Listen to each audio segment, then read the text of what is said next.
Hey guys, in this week's episode, we are going to be talking about The Suicide Squad, the new film from James Gunn. But before we do that, we're going to hit on The Green Knight. Well, not hit on The Green Knight. We're going to talk about The Green Knight. And then we're going to talk about The White Lotus Season 1 on HBOMax. So, join us. That Green Knight is so handsome. I don't blame you. He is. He's dashing.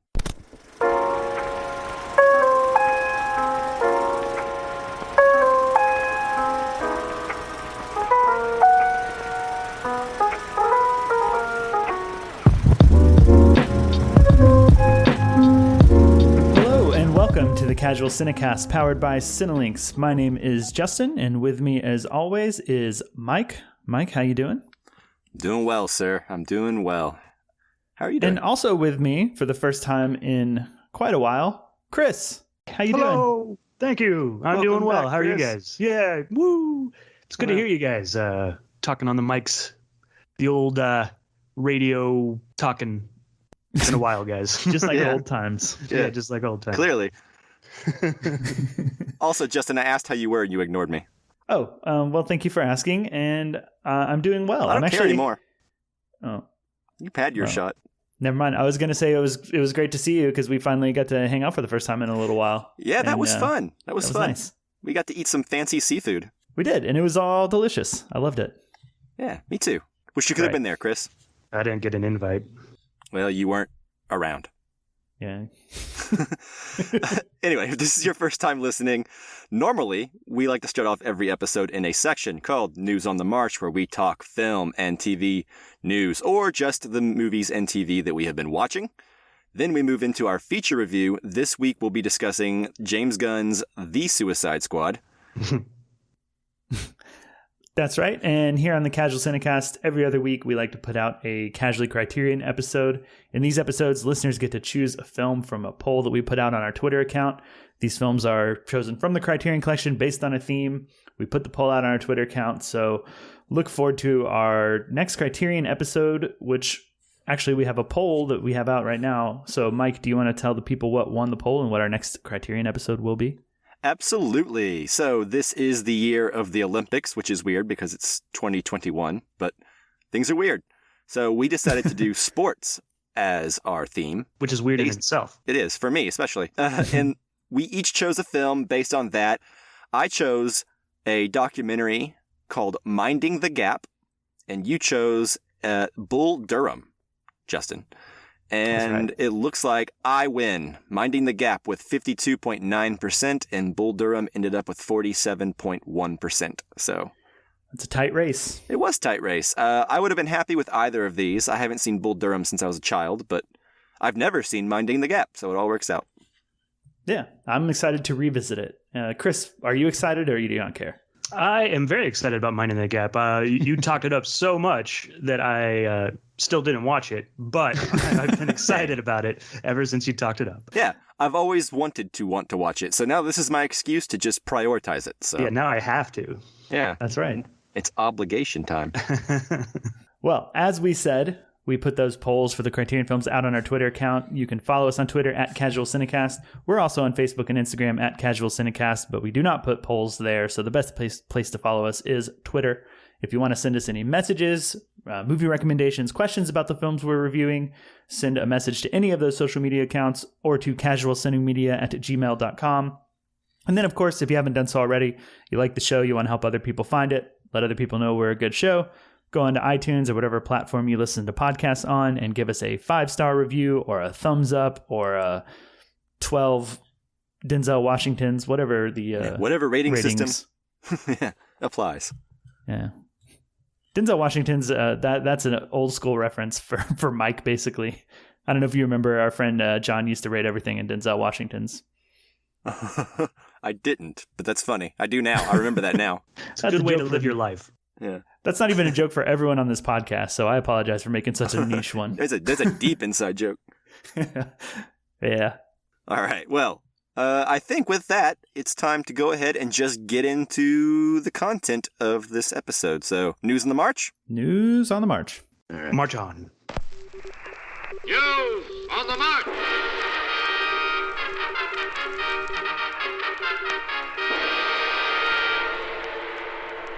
All right, Justin.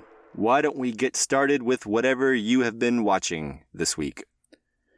What you got? Well, the big thing that I've been watching, the new thing that I'm trying out is the HBO original show, The White Lotus, written and directed by Mike White, who you might know as the writer of School of Rock and also the real Ned Schneebly from School of Rock. Oh, Ned Schneebly. Okay. Yeah. But have either of you guys heard of the show? I've heard of it. When I log on to HBOMax, this is often like the background. Like they're really promoting this pretty heavily. In fact, I had to go around a White Lotus advertisement to watch The Suicide Squad. So, oh, nice. I definitely know about it. Yeah, Chris. Yeah, I've actually seen the first episode. Oh, cool. I've seen the first 2 episodes, so I'm not all the way caught up. I think there's 4 episodes out right now as we speak. Mm-hmm.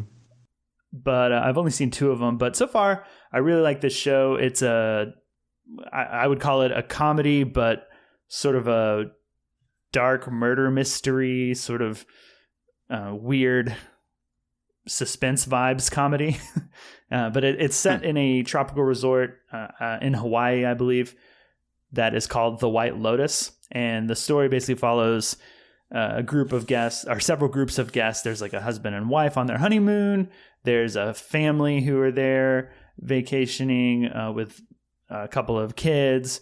And then we also follow the concierge, like the head hotel guy.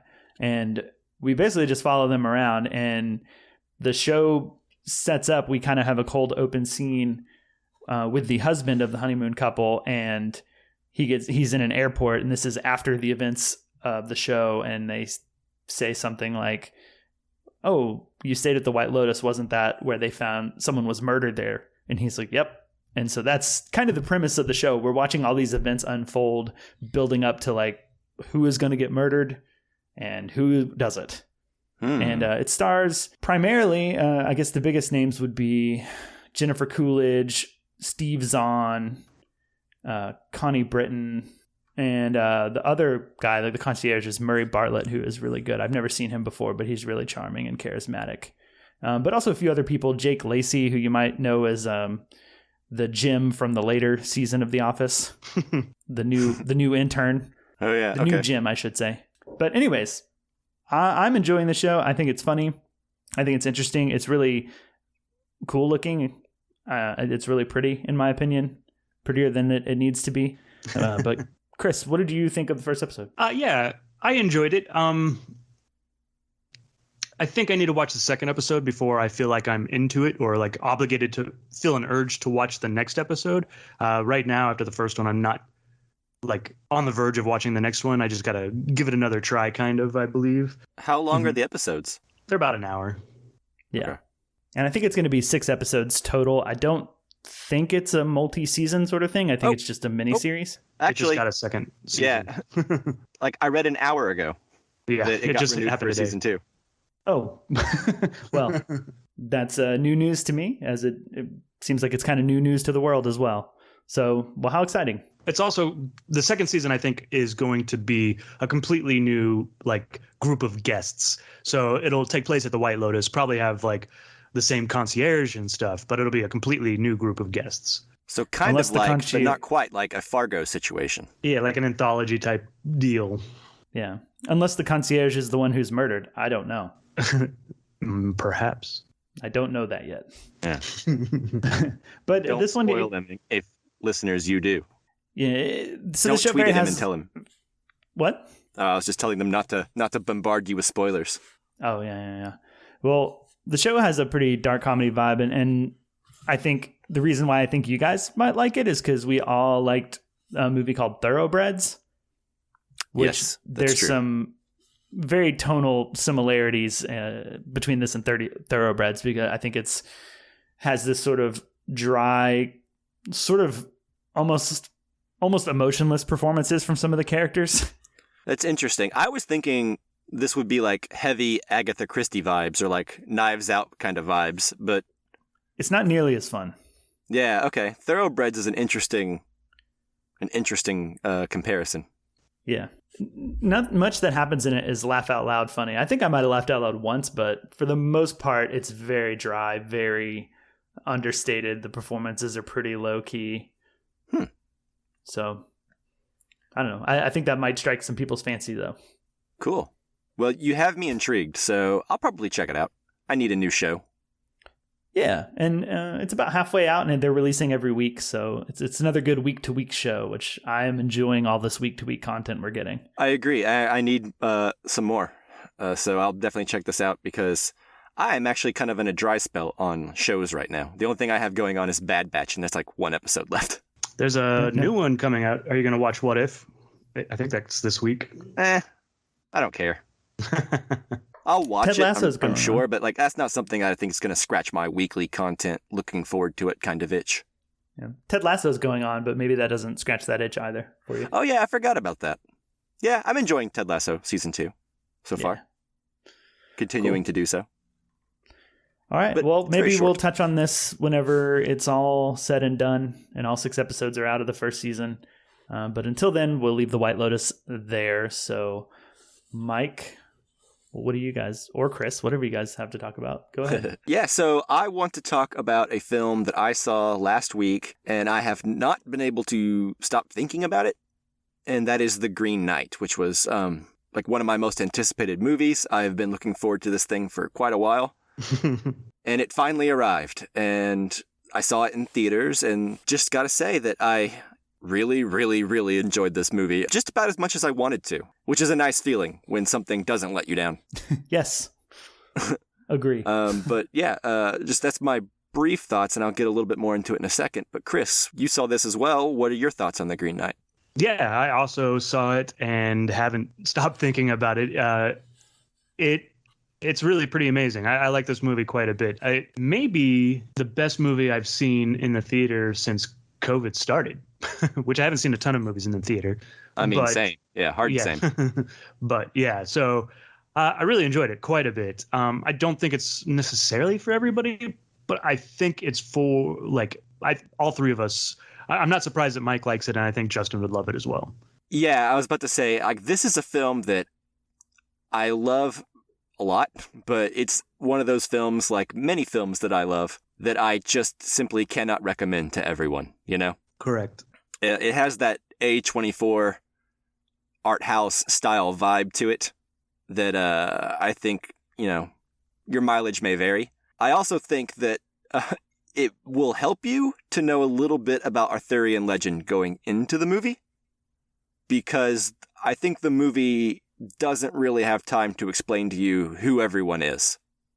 I don't know that that's super important, but there are some things that I think, like basic stuff, like who characters are and what are their dynamics, that would kind of help you to know this. But anyway, this is just super well directed, very beautiful. David Lowery, who is a very versatile director.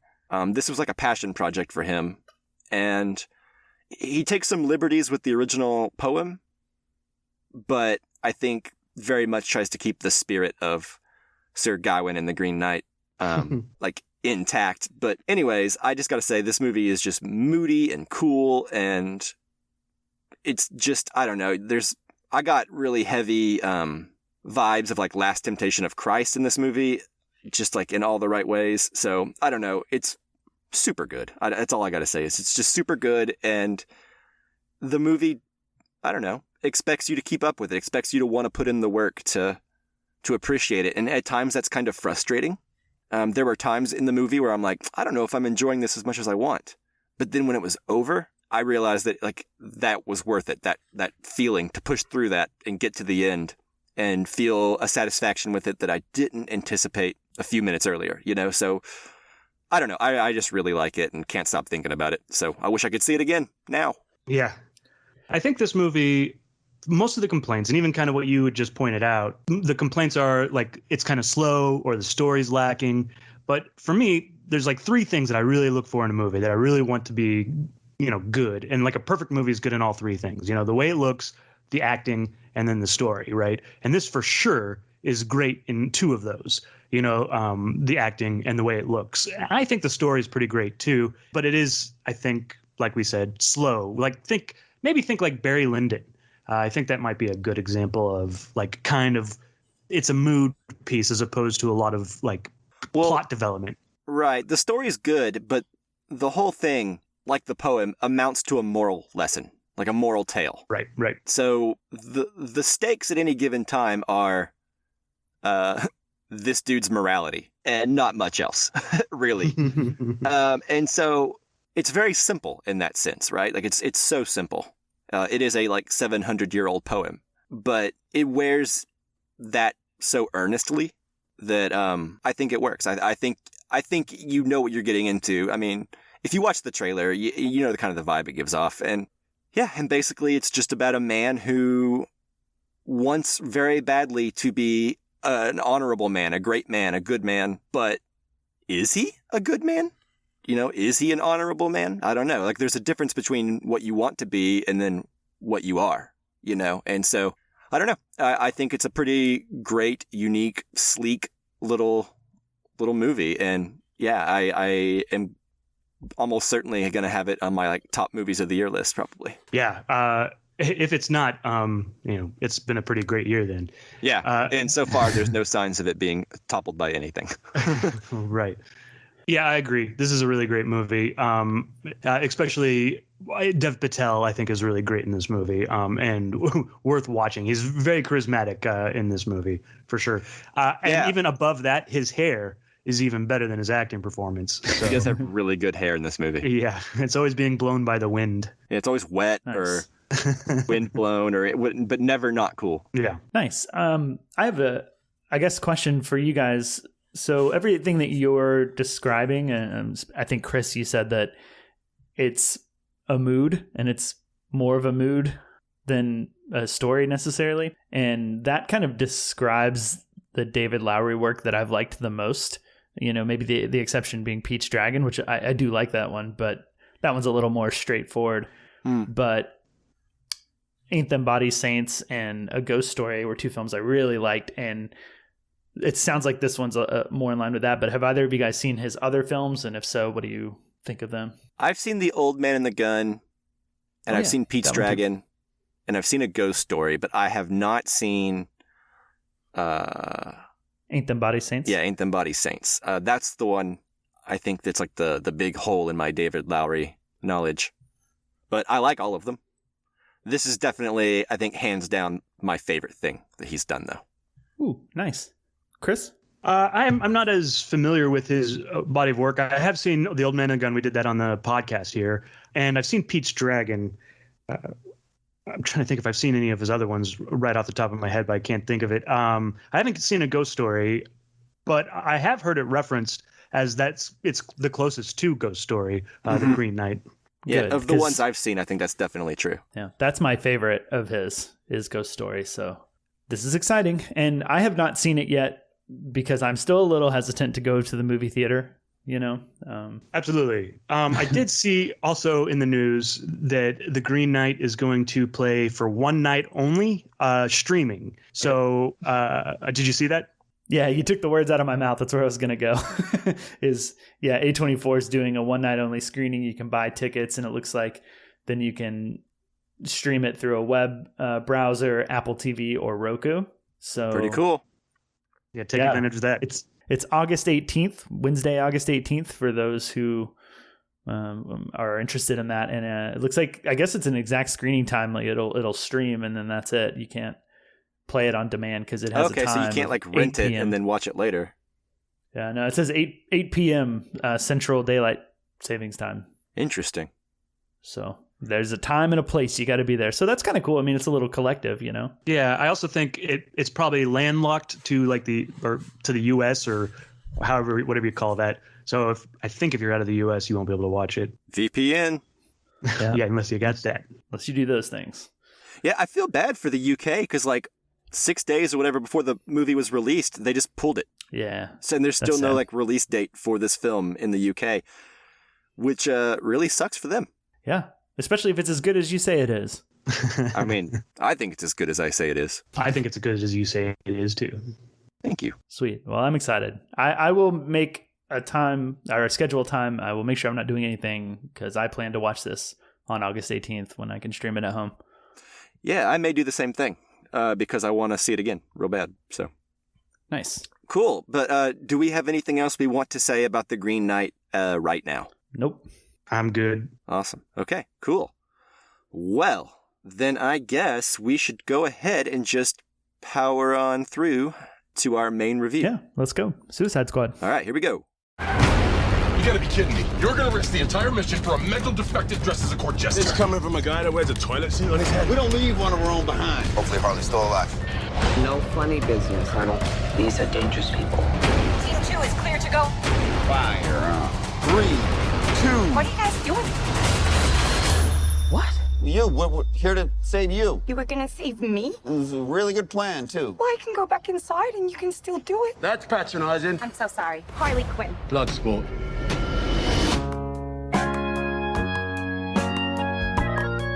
You know the deal.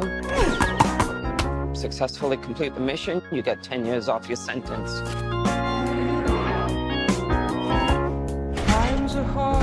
You fail to follow my orders in any way, and I detonate the explosive device in the base of your skull. So this is the famous Suicide Squad. Okay, so as always with our newer films, we will be doing a spoiler-free section up front. So for the first little while, we're going to speak very generally about the film. We won't be giving away any spoilers or anything that's not like in the trailer or the plot synopsis.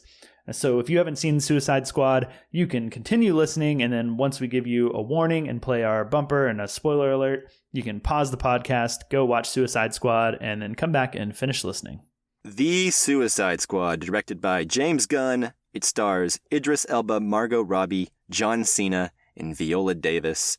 The IMDb synopsis says, supervillains Harley Quinn, Bloodsport, Peacemaker, and a collection of nutty cons at Belle Reve Prison join the super secret, super shady Task Force X as they are dropped off at a remote, enemy-infused island of Corto Maltese. Whew. That may be the best synopsis we've read on this show. The one I enjoyed the most. As in my performance or the synopsis itself? Both. Thank you. Thank you. Yeah, it's long. It's a little too long and like too detailed, I think, for the simplicity of this. It's Suicide Squad 2. There you go. That's what you need to know. Yeah. And it's all the one same plot sentence as is the first weird one. thing. It's like, this is Escape from LA, and the first one was Escape from New York. Only reverse the quality on those. Yeah. Because It's one this is sentence better with 1, 2, 3, 4 commas in it, so it's long. I feel like there's unnecessary details like Belle Reve Prison. Do we care what prison they're in? No. Yeah. Do we care Yeah. what the name of the island is? No. No. Speak for Not at all. yourself. Anyway. Moving Okay, on. so The Suicide Squad. Who wants to get us started? Let's start with you, Justin, because you have not seen 2016's Suicide Squad, have you? That's true. I have not, and I've not seen the Harley Quinn movie, the Birds of Prey. I haven't seen that one. And there's not a second Suicide Squad movie, right? Like this is the second The Suicide second one? Squad Okay. movie, buddy. okay. I meant to look that up, and I kept questioning that in my head. I was like, "Am I 2 movies behind? Like 2 movies behind, or just one?" But yes, I'm very behind. So I didn't really know much about Suicide Squad going into this, and I'll just say right off the bat that didn't really seem to detract for me. I never felt confused. I mean, I kind of got the hint that some of these characters knew each other from the movies before, particularly Harley Quinn and the guy in the yellow t-shirt, whose name I Rick can't remember. Flag. Yeah, Flag. But for the most part, I don't think that you need to see it because I still enjoyed the movie. I thought it was pretty fun. I think in terms of DC movies, this was a pleasant surprise. I had a good time. I think that, the characters are pretty fun. There's a lot of funny banter, a lot of funny moments. I think it's a bit like a more explicit, more vulgar, gorier Guardians of the Galaxy type vibes. It's like the Guardians of the Galaxy meets The Boys. Yeah. Yeah, that's a really, really, really, really good description. So, but I enjoyed that. I enjoyed the characters. The mission, I thought was okay. Like the story that they were doing, which didn't bother me too much because I think I was watching this more for like enjoying the characters and their their jokes and then just some of the violence. But I do think that later on in the film, the sort of final act was really, really cool, and where I actually got really into the movie, more so than I was. I was probably in that 3.5 out of 5 star range, maybe 3. And then the final act, how fun that was and how exciting that was, and just how good it looked at times during that scene. Like a lot of the CG and the monster work and stuff like that kind of bumped me up to 3.5 to 4 range. Maybe not quite 4, but close. And yeah, I think it's a fun movie. I don't have a whole lot to say about it, like in terms of any real depth that I got out of it or anything that it made me feel other than laughter and entertainment. So I won't go on too long. I'll leave it at that, and I'll toss it over to Chris. What did you think? Yeah, I really like this movie as well. There are like a couple of things that kind of hold it back for me as I thought about the movie, but ultimately, like, I think for me, it was about like around the halfway mark, or there's like a bus sequence that like where I started to kind of like emotionally invest in this movie. And I actually think it's kind of hard to emotionally invest in the movie prior to that, because of course this is the Suicide Squad. So, people die. And so, you're always expecting that, I think, in this movie. I don't think that that's a spoiler or a surprise, but I enjoyed the gore, the over-the-top gore. I enjoyed the humor. And yeah, like you were saying, Justin, like towards the end, I really started getting like attached. And there's a couple of moments when we can maybe talk about them in spoilers that shouldn't have worked for me that did. And I think that that's a lot of the character work that I didn't necessarily expect in a movie like The Suicide Squad, but I really enjoyed this movie. It was a lot of fun. I think Idris Elba is really great in this. He does a good job of walking that line between like hero and bad guy type of conflicted guy that's pretending to be one thing but being the other. I really enjoyed this, and I'm excited to talk about it further in depth here in a little bit. But for now, Mike, what did you think? Yeah, so I'm pretty much right there with you guys. I think this is hands down the best DC movie in this ongoing, if it's even connected, DC universe that they have going on. I think this movie's really fun. Like I've actually watched it twice. The first time I settled it around 3.5 stars, and then I watched it again last night in preparation for this episode because Justin, you watched it and you asked me a question about the cinematography, and I was like, well, I wasn't even paying attention to that. So I went back and rewatched it, and it went up to like 4 stars for me. I think this is just a fun, well-written movie. Every little reference or thing usually ends up coming back and paying off somehow in this film, which I really enjoy. There are setups in the beginning that pay off. Every conversation is a little bit more of like a foreshadowing into what's going to happen between certain characters as they either bond or clash or whatever they're going to do. The performances are all funny. Everyone seems to understand what movie they're in. This feels a little bit like edgier James Gunn. It doesn't feel quite as neutered as like Guardians of the Galaxy 2 feels to me. I think the dialogue is just really sharp. The performances all around across the board are just really strong. John Cena's good. Idris Elba's good. I think this is the most I've ever liked Harley Quinn. That said, I still think my major complaint is there's a whole subplot with Harley Quinn that could be excised from this movie and I think would improve the pacing a little bit. But I'll get to that later. But yeah, that's a pretty minor complaint because overall, I just think it's a pretty good time. The special effects are really good. The camera work has this kind of kinetic energy to it where it's always moving and it's kind of like always whipping around and has this kind of handheld feel to it that I think really works for this film. Yeah, that's kind of where I'm sitting right now, but I had a good time with it, and I didn't expect to like it as much as I did because Suicide Squad from 2016 is a really bad movie. Like, just straight up bad. Mm-hmm. And I just didn't see the point of continuing with this franchise other than Harley Quinn makes money. Yeah. But I don't know. I think it works. I think it's like I said, I think this is the first time I've ever enjoyed Harley Quinn to any degree. So it feels good. I like it. Yeah. I also enjoyed Harley Quinn, which I expected not to, just based on the trailers of the other movies. And it's probably one of the reasons I never bothered seeing them was because I heard that at least the first Suicide Squad wasn't that good. And then since I never saw that, Birds of Prey never really came on my radar that much. And Birds of Prey is better. Yeah. But it's pretty forgettable in my opinion. Yeah, I like some of the set pieces that Harley Quinn gets. Maybe they're long for me, but we'll get into that. But the thing that you mentioned, Mike, I asked you a question about the cinematography. I will say that I did not watch this in theaters.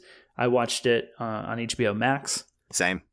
And I don't know. Historically, I've noticed some issues with the quality of HBOMax in their streaming.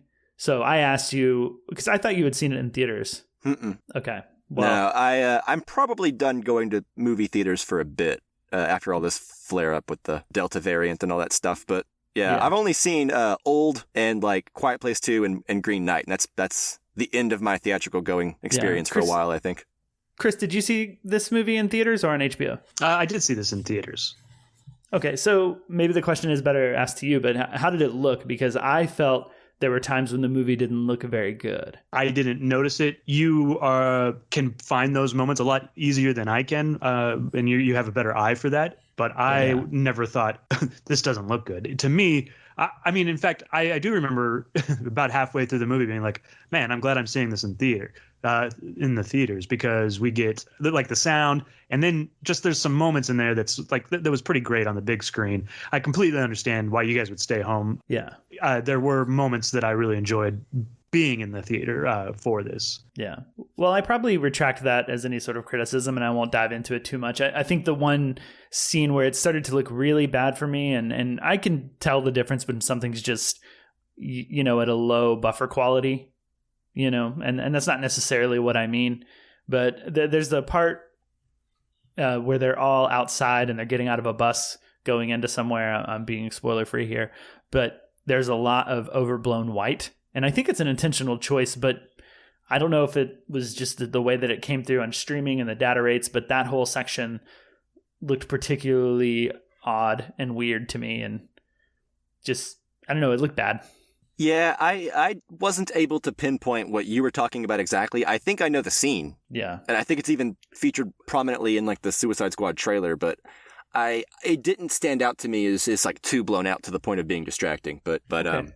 All right, so there was a slight technical difficulty where we had one of our computers restart all of a sudden, but let's just go ahead and get back into it real quick. That Windows update that they did was really important and needed to happen in the middle of the podcast, so sorry about that, guys. No worries. Okay, so one thing that I actually really enjoyed about this version of the Suicide Squad was very quickly in, you realize that people are going to die. A lot of them. And I don't know, it actually kind of makes it feel like the movie has stakes, right? Like people die, and like some people that you, or at least I, had assumed were off limits. You know what I mean? Like I assumed some characters were safe because, I just did. I don't want to get too spoilery here, but very quickly you realize that this movie takes joy in some fun deaths of some characters on the Suicide Squad. And I don't know, I thought that was kind of a refreshing sort of feel, Mm-hmm. Agreed. Although, like, I think about halfway through the movie, I was getting a little tired of that, like, here, we're going to try to attach you to this character, but then we're going to kill it, and then they kind of changed modes about halfway through, it felt like, where they weren't being quite as snarky and they were being a little bit more sincere. That I enjoyed, and I'm glad it changed modes for me in that way. Yeah, I think that the amount of deaths, it kind of reminded me of the Hurt Locker. Okay. Or what I liked about the Hurt Locker, and one of the things I thought they did was very cool, is that some of the biggest actors in the movie, or they'd cast like recognizable people in these roles. Of characters that end up dying. Spoiler alert for Hurt Locker, kind of. Even though I'm being vague. But it sort of gave the movie a tone for Hurt Locker of anything could happen. Like probably the most famous actor in the movie dies in the cold open of Hurt Locker. And so for the rest of the movie, everything goes, right? And this movie does the same thing. And I thought about that while watching it. I was like, this is great. Because I don't know what to expect. Right. Yeah, it felt very much like, as Quentin Tarantino describes it, like a men on a mission movie, more than the original Suicide Squad film did. Like, this feels more akin to something like The Dirty Dozen or like Bridge on the River Kwai, or Guns of the Navarone. Yeah. Than a lot of men on a mission movies do these days, right? Like, this almost could be in the same ballpark as like Inglourious Bastards, although I think that movie's way better. But you know what I'm saying? It's like, it's actually like really bad people you feel for the most part on this team, And I think that's actually pretty interesting. And I don't know, I think the R rating really benefits the material here quite a bit, whereas the first Suicide Squad was very neutered and very PG-13. And I think the content kind of demands something a little different. Mm-hmm. Yeah, one thing I liked about this too, a vibe that carries over from Guardians, is the soundtrack, the sort of needle drops. Mm-hmm. I think there were a lot of good ones. A lot of ones I found were fun. And the ones that I wasn't familiar with just seemed appropriate to fit tonally. Yeah, I think the music he chooses in this is a little bit more ranging than what he uses in Guardians. Mm-hmm. Here you have some newer stuff mixed with some older stuff. And I think it doesn't start to feel too samey when it comes to that. Because I was kind of worried about that whenever the first trailer for this came out. I was like, so is this just R-rated Guardians of the Galaxy? And there's definitely similarities. It's definitely a James Gunn superhero film, but I don't know. I don't feel like it's too samey to that franchise. Yeah, he's allowed to be a lot more cynical, I think, in this one than something like Guardians of the Galaxy. In fact, I think I like the Suicide Squad a lot. It would be way out of place in the Marvel universe. It wouldn't feel like it fits into that world. It would be too tonally different. Yeah, it'd be too Deadpool. That's like why they don't let Deadpool be part of it. Yeah, at least so far. They will. Okay, I'll hold you. I'll remember you said that. Yeah. Yeah. Do you guys have a favorite character? Just if you can say that vaguely. Well, you don't have to be big about the character, but if it's spoilery, don't say why, I guess. I would say the most interesting character to me would be Peacemaker. I think he's a good foil for the team. Yeah, I can't wait to talk about Peacemaker and spoilers, because I think they did a really good job with that. That character could be really bad in one note, but there's like a couple of moments that gave him humanity, or you gave him more than just what his catchphrase is, or whatever. But for me, I think Stallone as the shark is my favorite.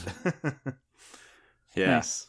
Yeah, I really appreciated the shark on my second watch through of this movie in particular. Like, even the stuff that like is in the trailer that like that didn't land for me the first time. Like, there's the scene when he's like, hand, and they're like, yes, that is your hand. Yeah. The little nod of like, yes, it is, he gives right after that is pretty good. There's a lot of nuance in that little shark that that makes me laugh. Yeah. He's kind of a tragic character. Like, his like stupidity and his little dumb shark face when it keeps like giving you close-ups and you're like, what is he thinking about, Mm-hmm. All of that I found to be pretty effective. Like, there's a scene whenever he doesn't get to go like with the rest of the team because he's a big shark, and that would be really obvious, and he has to sit in the van, and it cuts to like him in the van, and he's just listening to like this nightclub music, and he's kind of bobbing his head. I don't know, it's just, I felt bad for him. The mustache right before that scene is pretty funny too. Yeah. Yeah, it's pretty good. And him trying to like learn the value of friendship and I don't know, there's like the whole scene at the beginning whenever they're like, you don't eat your friends, right? And he's like, yes. Like, he doesn't even know. Like, I don't know. It's pretty never funny. had friends. Yeah. It's sad. The first time you introduce it, he's like holding the book upside down. Oh, yeah. Yeah, it definitely, I guess that's a card that James Gunn likes to play, because it's very, very similar to the Drax, character and Guardians of the Galaxy. And Drax works in Guardians 1. I think he doesn't work in 2. But the shark in this works similar to Drax in 1. Yeah, it's like Drax meets Groot. Yeah, pretty much.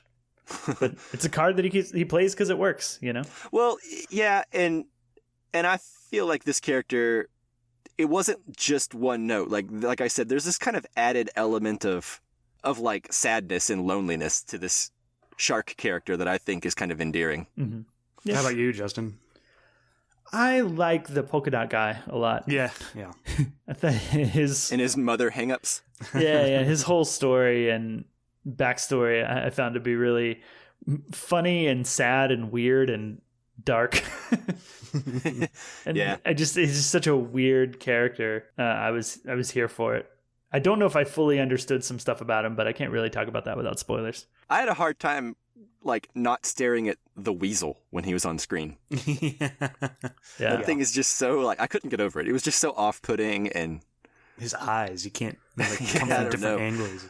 I don't know. Like Every shot with the weasel is weird to me.